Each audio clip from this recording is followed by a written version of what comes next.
Good morning दोस्तों आज हम समझने की कोशिश करते हैं कि जड़ और चेतन क्या होता है।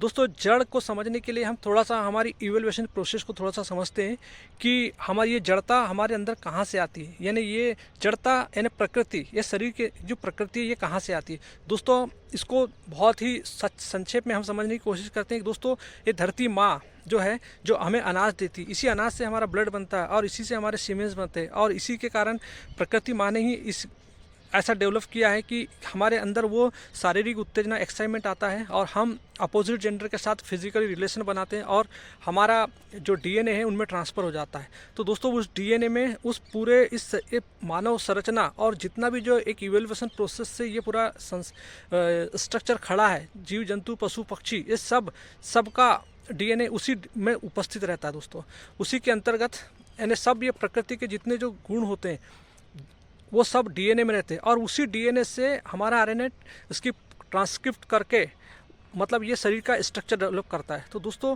हमारे सारे जो जड़ता है, जो प्रकृति के गुण है, वो हमारे डीएनए में ही निहित होते हैं और वो डीएनए से ही आरएनए और आरएनए से पूरा शरीर का स्ट्रक्चर खड़ा होता है।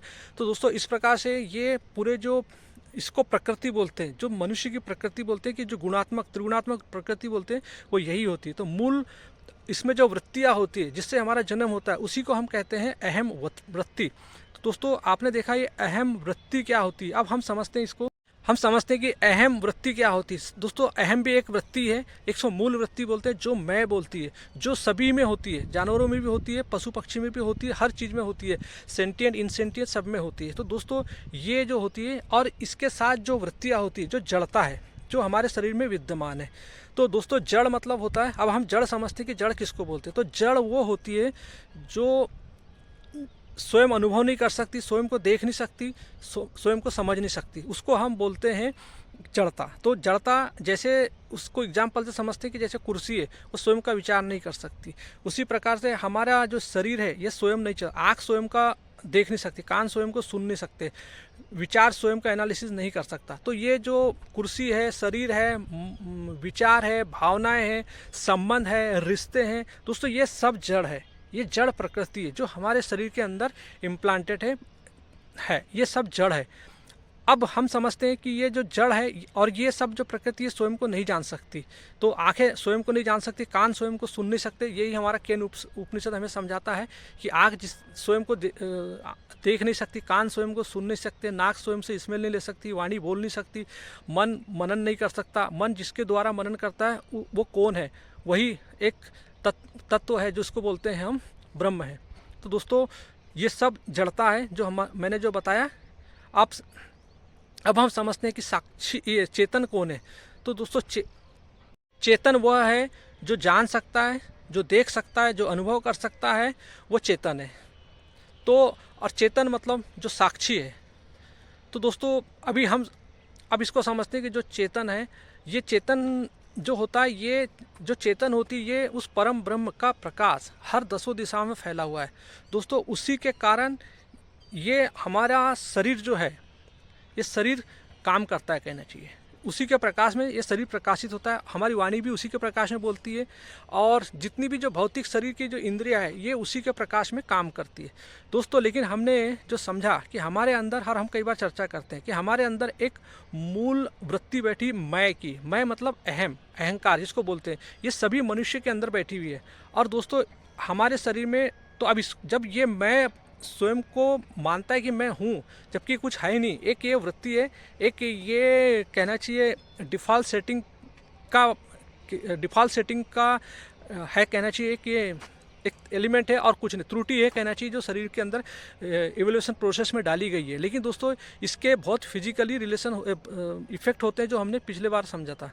तो ये जो मूल जो है अहम वृत्ति, इसी के कारण हमारे जीवन में दुख आता है, क्योंकि ये वृत्ति जो है ये कुछ है नहीं, लेकिन ये जब मान के बैठती कि मैं हूँ, तो ये जो इसी को बोलते हैं हम कि हमारे अंदर दो मैं होता है। एक अशुद्ध मैं जो ये अहंकार होता है, जो मैं बोलता है, और एक हमारे अंदर होता है शुद्ध मैं जो साक्षी है, जो हमारे जो वेदांत मतलब जो दर्शन बताते हैं हमें कि जो हमारे उपनिषद है, श्वेताश्वर उपनिषद और मुंडक उपनिषद, वे हमें बताते हैं कि जो दो पक्षी रहते हैं, एक पक्षी जो होता है वो संसार मतलब एक पेड़ पे बैठे रहते हैं, एक पेड़ के फल खाता है और दूसरा उसको देखता है। तो दोस्तों जो शुद्ध है, जो परम ब्रह्म है, जो सत्य है, वो हम जो करते हैं, हमारे अंदर जो अशुद्ध मैं बैठा है, अहंकार, जो हम प्रकृति में जो भी चीज़ों का भोग करते हैं, जो भी चीज़ों का कंजप्शन करते हैं, जो भी हम संसार में ये करते हैं, उसको देखने वाला साक्षी होता है। तो जो मैं है ये प्रकृति का ही एलिमेंट है, लेकिन ये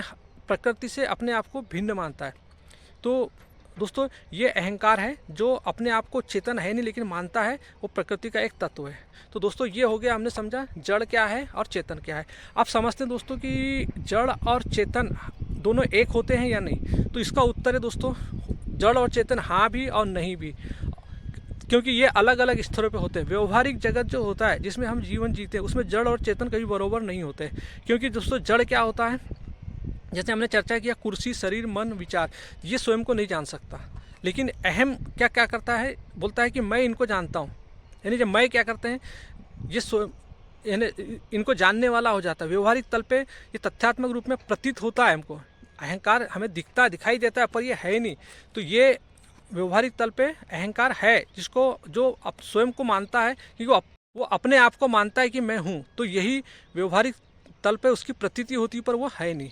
दोस्तों अब तात्विक तल पे जो होता है उस पर हमेशा आप देखते हैं कि तो दोस्तों तात्विक तल पे जो चेतन होता है वो जड़ता के बगैर, जड़ता उसके बगैर निर्भर नहीं रह सकती, यानी जड़ ही चेतन पर आश्रित होती है। इसीलिए हम कहते हैं कि ये जगत अहंकार का ही प्रक्षेपण है, क्योंकि जो ये प्रकृति है वो प्रकृति तो अपना स्वयं निरंतर गति करते रहती है, उसको चिपकने वाला ये मैं होता है और ये मैं ही एक झूठा का निर्माण करता है। तो इसीलिए कहते हैं कि ये अहंकार का ही पूरा जगत प्रक्षेपण है।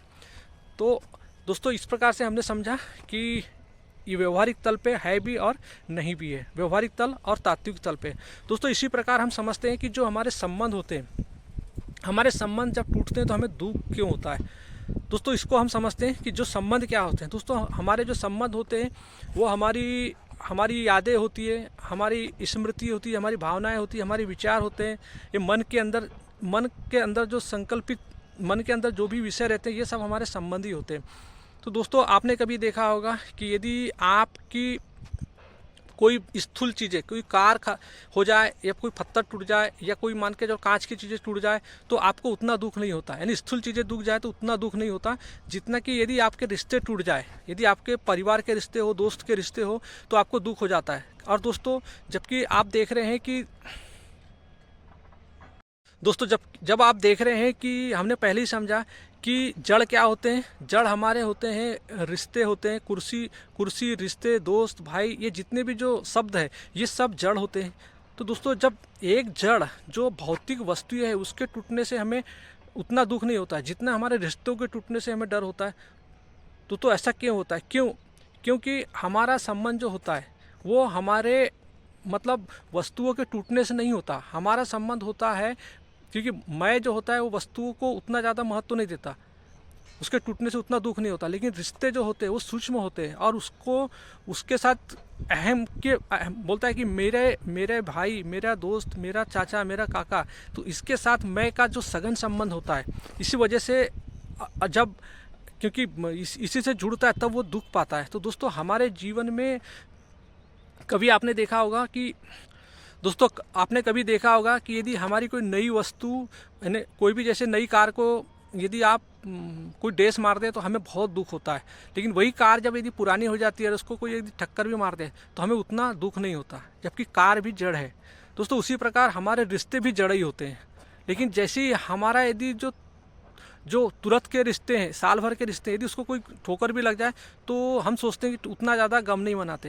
लेकिन दोस्तों जो पुराने रिश्ते होते हैं उनमें यदि कोई ठोकरें लग जाए तो हम कितने तरीके से हमारा बीपी हाई और हम कितना मानसिक रूप से प्रताड़ित हो जाते हैं। तो दोस्तों इसके पीछे का कारण ये होता है क्योंकि वस्तु के साथ मैं उतना सघन नहीं होता जितना कि अपने रिश्तों के साथ जुड़ा होता है। मैं और मेरा का भाव, यही हमारा मूल अज्ञान होता है, यही द्वैत का खेल होता है। तो दोस्तों हमारे जो संबंध होते हैं, हर संबंध, रिश्ते को यदि हम इस अपने शरीर की यदि प्रकृति को जान ले कि शरीर में जो बैठी ये त्रिगुणात्मक प्रकृति है ये मात्र जड़ है, सिर्फ इसको ये अज्ञान मैं स्वयं जुड़कर अपने आप को प्रकट करता है और उसके कारण हमें प्रतीति होती है। तो दोस्तों क्योंकि और हमारा फिर ये मूल अज्ञान बनता है और हम फिर अपने इसी दुख में फंस जाते हैं। तो दोस्तों आपके जीवन में दुख का निर्माण करने वाला अहंकार होता है। अहंकार स्वयं को नहीं जानता। दोस्तों यही कारण है कि हम जिंदगी भर स्वयं को नहीं जानते और अध्यात्म से भागते हैं और भगवान श्री कृष्ण की गीता उपनिषदों से भागते हैं। इसीलिए हम स्वयं को नहीं जान पाते और हमारा अहंकार हम पे हावी रहता है। तो दोस्तों यदि हम स्वयं को जानने लगे, इस शरीर की प्रकृति को जानने लगे, तो आपका जो रिश्ता है, यदि आप स्वयं की प्रकृति को जानने लगे तो आपका जो रिश्ता है वो चेतना का रिश्ता हो जाएगा। चेतना मतलब समझ, बोध, रियलाइजेशन का, जो आप स्वयं साक्षी हो। जो हमारे उपनिषद हमें समझाते हैं कि तुम न यह शरीर हो, न मन हो, न बुद्धि हो, न चित्त हो, न अहंकार हो, कुछ भी नहीं हो, आप स्वयं साक्षी हो। और आपके अंदर जब आप संसार की वस्तुओं को अपने जीवन में महत्व देते हैं, अपने मन में जगह देते हैं, तो दोस्तों वो आपके लिए दुख का निर्माण करता है। अहंकार मन में विषय होती है, यानी हमारे जो संबंध होते हैं दोस्तों, सारे संबंध जो होते हैं वो हमारे मन की संरचना होती है और मन के अंदर ही वो सारे संबंध बैठे होते हैं। तो दोस्तों जड़ क्या है जिसको जाना जा सकता है, और चेतन कौन है जो उसको जानता है, और संबंध क्या होते हैं, मन की मूल संरचना होती है। और दुख क्या होता है कि जो अहंकार इनको चिपक कर अपनी पहचान जोड़ लेता है। तो दोस्तों यदि हम अपने जीवन में यदि हम इन सबको जान ले, अपने साक्षी भाव में रह के, मैं संबंध नहीं हूँ, मैं रिश्ता नहीं हूँ, मैं विचार नहीं हूँ, मैं भावना नहीं हूँ, यदि हम अपने स्वयं को साक्षी भाव में रह के यह जान सकते, और दोस्तों इसी से हमें मुक्ति प्राप्त हो सकती है। दोस्तों समझ ही हमारे जीवन की उच्चतम संभावना है, जो चेतना ही हमारे जीवन की उच्चतम संभावना है, जो हम इस इतने जटिल शरीर को जान सकते हैं। तो दोस्तों इसलिए हमारे वेदांत उपनिषद इतने प्रासंगिक है कि हमें अपने वास्तविकता का परिचय देते हैं। चेतना और जड़ में सिखाते हैं कि क्या है वास्तविक, चेतना किसको बोलते हैं, जड़ किसको बोलते हैं। तो दोस्तों यही है वेदांत का, हमारे ऋषि मुनि और उपनिषदों का सार, कि जड़ को जड़ जान लो, चेतना को चेतना जान लो, तो आप मुक्त हो जाओगे। जीवन में आपको कभी परेशानी नहीं होगी। आप जो सोच रहे हैं कि आपको जो डर आ रहा है, भय आ रहा है, चिंता आ रहा है, लोभ आ रहा है, लालच आ रहा है, दोस्तों ये आपके नहीं, आपके बॉडी के अंदर इम्प्लांटेड है। आपको लग रहा है कि मेरा बेटा, मेरी ममता, ये दोस्तों सब रासायनिक है। इस रासायनिक डीएनए से हमारे अंदर आपका कुछ भी नहीं है। आपका सिर्फ आपके पास जो है वो आपकी चेतना है। आप अपनी चेतना में साक्षी भाव रह के इस शरीर की पूरी प्रक्रिया को देख सकते हैं और समझ से इस शरीर रूपी मशीन को चला सकते हैं। दोस्तों यही जीवन है और कुछ नहीं है, और ये जीते जी संभव है। यही हमारे ऋषि मुनि हमें समझा के ये है। लेकिन दोस्तों हमारे अंदर जो अहंकार जो बैठा है, स्वयं अज्ञान है, स्वयं को नहीं जानता और संसार में विषय वस्तुओं के पीछे भागते रहता है और अपने लिए ही दुख खड़ा करता है। क्योंकि दोस्तों जो सत्य हमारे अंदर है, लेकिन मन में कचरा कूड़ा लाके भरते रहता है। ये धन दौलत का कचरा हमारे मन में पड़े रहते हैं दोस्तों, और वो हमें सही तरीके से जीने नहीं देते। तो दोस्तों उसी वजह से हमारा सत्य हमसे वंचित रहता है। तो हमारे ऋषि मुनि का सरोकार यही है कि हमें सही मार्ग दिखाना मुक्ति का।